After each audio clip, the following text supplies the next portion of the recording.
Let's start off with some stories on social media.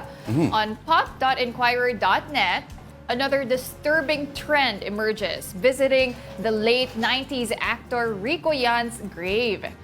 Ba't naman disturbing? I guess kasi pinupuntahan yung punto niya dito sa Manila Memorial Park. Tapos ginagawang content kasi dyan, lalo na sa TikTok, no, nagva-viral. I guess some people took offense lang kasi parang hindi nire-respeto dahil nga nabanggit din ng iba na baka ginagawa nila ito for clout. Basta wala silang ginagawa na anything to desecrate. Pero yung may nakahiga, di ba ginagawa rin ni Culiling Barreto yan paminsan-minsan? Ito nga rin, no, inuuso rin kasi yung mga TikTok edits among Gen Z and millennials. So, alam naman natin yung mga Gen Zs, actually hindi na rin nila naabutan si Rico Yan. Oo nga eh. Kasi it's been years. Naalala ko nung namatay si Rico Yan, Holy Week yun, di ba? Mismo. Oo. So, batang-bata pa Naalala ko kung nasan ako nung una nang narinig yung balita. It Tama. was Good Friday. Good Friday. Diba? Oo, March 29. Bandang hapon yun eh. Nasaan ka nun? Tagaytay. Okay. Nagiinuman kami. Oo. Magkakape lang dapat na uwi sa inuman. Oo. Pero wag na natin pag-usapan yun. Oo. Pero anong reaction nyo nun nung nalaman nyo na... Alam mo, halos Nagulat kasabay kayo. kasi niya namatay din ang national artist from music na si Levi Celerio. So parang shock sa maraming anggulo. Pero di ba, isipin mo kung nabuhay kaya si Rico Yan ngayon. Mas marami kaya siya mga pinoproduce? Producer na rin ba siya? O Feeling ko, marami rin ba for siyang sure. pelikula? O action star na ba siya? Oo nga, it would have been interesting to see kung paano mag-unfold yung career niya. Pero ito nga, it's been 22 years. Wow. 2002 nga po nung namatay si Rico Yan. But ito nga, this trend has been emerging on social media. So, marami ring nagsusulpot itong mga trading cards or ano ba yan, mga pictures, photo cards. Seryoso? So, ayan, parang napapaisip ka, no, saan ba nag-ugat yung trend na ito? Bakit biglang, pinupuntahan kasi talaga sa Manila Memorial Park yung puntod niya. So, sabi pa nga ng isang post dyan, tanungin nyo lang yung guard kung saan ba. And okay lang naman yun, di ba, if you're going there to pay your respects and to visit Rico Yan. Pero kung ang goal mo lang is mag-viral, medyo, ano na yun, questionable. Bahala na sila magtuos mamayang gabi. Oo. Sila at ang kaluluwa ni Rico Yan. Ay, Pero nakakatakot naman. seryoso, meron bang equivalent si Rico Yan ngayon? Alam mo kung sino, actually, ang kino-compare sa kanya is yung ex-love team ni Julia Barreto, or actually her former boyfriend, no, si Joshua Garcia. Kasi parang, Ay, oo nga. 'di ba, yung medyo hawig din sila eh. Tapos yung charm niya, yung charisma niya, parang Wholesome. Rico Yan, oo. Yung walang darkness. Oo, yung parang very happy face na nakangiti lang. Oo. So, marami nga nagko-compare. And syempre, Julia Barreto is also the niece of... Nakita mo pa yung connection na yun, syempre. Oo, hindi. Marami kasi talaga nagko-compare na parang Claudine and Rico, tapos Julia and Joshua, nung kainitan nila as love At team. parehong nang iwan. Ay, Ganon. Di ba? Sino? Sino nang iwan? Yung magtiyahin. Ah. Di ba? Hindi, Tama ba? hindi ako sure kung ano talaga yung totoong kwento. Pero may movie sila.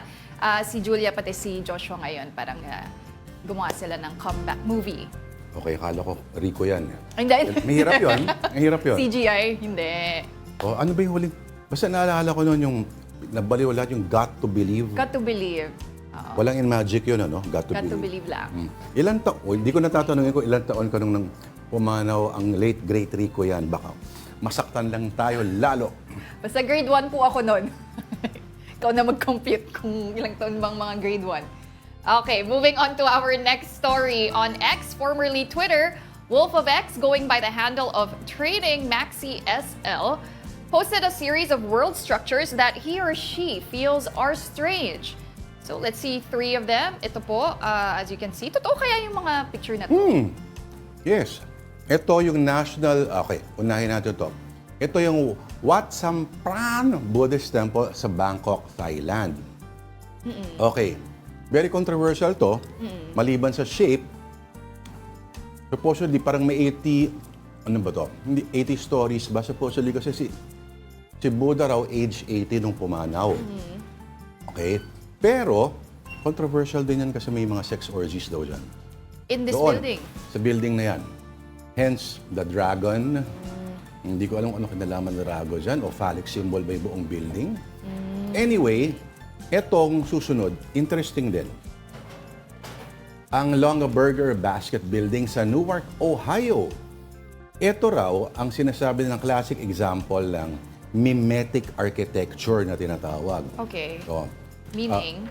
yung root word is mimesis, yung yung ginagaya mo, Okay. yung parang ini-embody mo yung nature Okay. ng iyong negosyo. Halimbawa, ang Longaberger Basket ay noon isang iconic na basket weave or woven basket sa Amerika na binebenta raw na parang kung sa Pilipinas, ano ba yun, yung parang Avon, Oo. Amway. Yan, sa Amerika, Amway naman. Okay. Pero mukhang tacky at kitschy sa labas. Pero would you believe sa loob doon, very stately at very tasteful ang interiors niyan. 2020 lang daw ulit binuksan ito to the public at ngayon hotel siya. Hotel. Okay. Dati, headquarters. Wala na itong gumagawa ng basket ngayon. Oo. At alam mo yung dalawang handle na yan sa taas. Oo. Just, pag winter daw, nagiging heater yan. At tumutunaw ng tubig. At yung tubig na yun ay napupunta sa parts of the building that need hydration. Ayun. Ang galing, no? Parang wala na masyadong structures ngayon na in a modern day na gumagawa pa ng ganyan, no? Meron May ba? pailan-ilan pa. Okay. Sa Pilipinas ba meron? Parang... Iniisip ko nga ang pinaka-unique na building na alam ko dito ay, alam mo yung sa EDSA? Yung ngayon ay KFC. Yes, yes. Bago ka dumating sa Connecticut. Yes. Sa mga auto dealer, yung mga dealer... Before that, Oo. yeah, oo. Kilala ko yung family na may-ari nun. Sila, mga ride and back. Okay. Design firm sila noon Or Pacific Office Machines. Yun. Ah, Parang inano yun sa typewriter ba, if I'm not mistaken? parang gano'n. Oo. At gano'n din yung logo nila. Hanggang ngayon, nandun pa yun So, I'm sure nakaka-relate yung mga viewers natin dyan. But we also have a third picture. Ito naman, sa National Fisheries Development Board in India. Ewan ko na lang kung di mo maisip na pang fisheries talaga. In case you missed the building. point. Oo. Oo. They're all about Fish. fish. Okay. Ngayon, baka magulat ka, Tita Pau, sa Japan, ang Asahi beer ay merong ganyan din. Not as tacky, pero ang buong building is shaped like A bottle of beer. a mug of beer with a slight frost on the top. Ooh, okay. At ang sikat na Philip Stark ang nag-design ng building. Pakita ko na sa'yo, Tita Pau. Oh, Yan. sige. Ito. Asahi, Ayan, no? di Syempre, ba? sikat yan Asahi sa beer. Japan. Kaya yung San Miguel, dapat parang beer yung nila, or gin, di ba? Dapat. Or halimbawa, yung gumagawa ng mga bag dito, kung Seco Sana, di ba? Seco Sana bag. Dapat hugis bag din yung building nila para swerte. Oo nga. Idea yan para sa mga brand. O yung gumagawa ng toasted siopaw, yung building Malaking nila, siopaw, di ba? why not? Pupuntahan ng mga tao yan. Oo. Yung may-ari ng Maxis, kunyari, di ba? Manok dapat yung shape ng building. Ang hirap naman ata nung shape na yun. Kawawa yung mga tao sa loob. Hindi proportionate yung structure ng building Hindi nila, di ba? nagagawa ng paraan yan, I'm sure. Oo. Para paglabas sila, mga itlog sila lahat, di ba? Oo. Ito daw yung building ng MMDA. Ang shape daw niya is parang barko. Tama. Not the main building. Not the main. Yung parang sa labas lang. Ayun. Parang barko. Ang tanong, may barko ba ang MMDA? Oo nga. Bakit nga ba barko yung hugis nung nila? Kung mostly sa road sila eh. Di ba? Kaya dapat hugis, road. Paano kaya yun?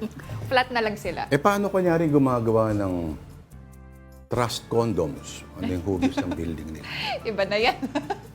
Okay, moving on to our next story. On the Philstar DOH tells bloggers to use Pinggang Pinoy when doing mukbang. Ha? Ayan. Teka muna, paglilinaw to ha. Yung vlogger na namatay, stroke ba siya? Na-stroke? Na-stroke siya, yes. Hindi naman ito during Not during the... broadcast. Oo, hindi. Aha. Pero, syempre, na-associate na rin yung sa kanya dahil talagang mukbang videos yung ginagawa niya talaga. And, syempre, alam naman natin yung mga mukbang, hindi naman laging healthy yung kinakain ng ating mga vloggers. So, it could be, because also of their diet, kasi high salt yan, high fat and sugar. Kaya nga nag-warn ng DOH na dapat pinggang Pinoy. And pag sinasabing pinggang Pinoy, ito yung Go Grow Glow kasi. So, kailangan lahat ng well-rounded yung inyong diet, yung inyong Okay. food. Ito ba'y pinggang Pinoy? Hindi. Pinggang toasted pao. Pero, okay, para ma-imagine lang, ang pinggang Pinoy ay... Okay. Sige, kuha ka ng sample. Meron ba tayong sample? Next, dapat pala ang natin, delight natin, no? Pinggang Pinoy. Pinggan lang, ha? Walang pagkain. Supposedly, ang pinakamalaki daw dapat na ay gulay. Okay. So, tama, Pinakamalaki. Ang Gulay. pinakamalaking portion ay gulay. Kung meron kang protein, it should not be, ano nga ba yung sukat? No more than your fist? Ganun ba yun? Why do I feel attacked? Okay. Tapos, ang pinakakonti yata dapat ay sa katawan ko ba mukha akong sumusunod sa pinggang Pinoy?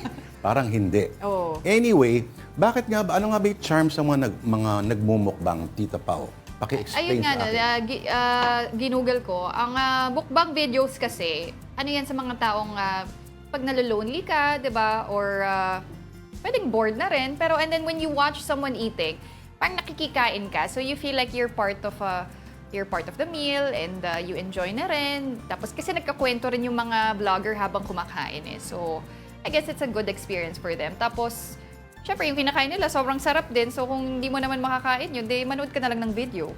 So parang vicarious yung experience. Vicarious, yes. May isang ganyang genre ng pelikula na parang ganyan din at pinapanood din ng mga malulungkot. Pag malungkot sila. Iba nga lang kinakain nila. Ayun. Okay. Tama? Ito, di oo ba? nga. So, talagang large volume. Kala ko si Von. Hindi. Pwede ba kita natin na direct? Yan po si Von kasi hindi Hindi yun si sumasahod, Tito Von. nagmukbang na lang. Oo. Ayun. So, di ba, ang dami kasi nung pagkain talaga eh. And meron nga, mga nauso even in other countries, mga babae, very slim sila, pero yung kinakain nila talagang Oo. parang isang Which lamesa. makes you ask, where does it all go? Where does it all go? Opo. Pero It's gonna go straight to your thighs. Hindi. Tita Pao, okay. May alam ako na ito weird Parang fetish ito eh. Hindi ko alam kung may sexual na elemento to. Pero may binabayaran sila, halimbawa, na babae, kain lang na kain yung babae. Okay. Parang ganun. Tapos babayaran nila. Oo. Papanoorin lang nila. Papanoorin lang nila. If they get any sexual kick out of it, I'm not really sure. Pero parang, if pay this amount, eto, ganito karaming kakainin niya. Pag ganitong amount, parang 2 manok. Mga ganyan. Ganun. Yan Parang ang, magandang genre ito at pag nawalan tayo ng career lahat. Ako po Kumain na kakain ako ng isang bag ng toasted siopaw. Magpapadala kayo ng mga gems, mga ganyan. Ay, oo nga, no? Ikaw, Pwede na rin kasi anong kaya pumunta mong mukbangin all day? Ako, siguro pizza. Ako, hindi rin healthy yun. Sagot ako sa DOH. Kailangan kasi... Meron bang mukbang na healthy? Ayan, hindi ko alam. Pero dapat, no? Dapat. Pero kasi hindi Pakita nga ulit masaya... natin yung mga pogi na yung nagkakain. Hindi kasi masaya panoorin yun. Ang Pag healthy, puro no? healthy, puro Isipin mo, gulay. Alam mo, kinakain lang ng mga salad. Mm-mm. Kambing. Pwedeng or- kambing ang gumawa nun, pero parang wala yatang exciting doon. Oo, exactly. That's the point of mukbang, di ba? So, they live vicariously nga by watching people eat all these Literal na food junk porn. food. Oo, food porn, basically. Eh kung tanggalin yung food, Iba na yun. Iba na yun. Bawal yun.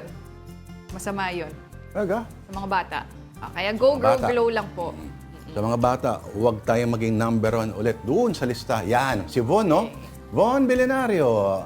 Hindi po yan si Tito Ay, di ba si Bon ba yan? Kamukha eh. Oh, pero di Yan ba na. ang sarap nung kinakain niya eh. My God, ang daming nakakaingit itlog ng pugo. Boy pa ba yan? Ito, crispy pata ba yan? O fried chicken. Di ba may pangalan niya, Ewik Mukbang. In-embrace sobrang- na niya talaga. Sa sobrang tindi ng pagmumukbang niya, wala na siyang R. Pero ang mukbang, no, kailangan nila talaga ubusin yung pagkain? Or do they just Ganun eat? ba? O baka pwede i-edit naman. Pero tingnan mo, naka-foreground talaga yung ulo ng baboy, oh. Pero yung iba kasi, yung video nila will last for like 1 hour talaga. No cuts yan. They will finish the food. And So, people finish watching them. people finish watching My them. God. Yes. Okay, ano, may element ba minsan dapat may attractive looking din ba yun? Meron. Maraming mga vlogger na, na nagmumukbang na... Gwapo, maganda. Oo, maganda.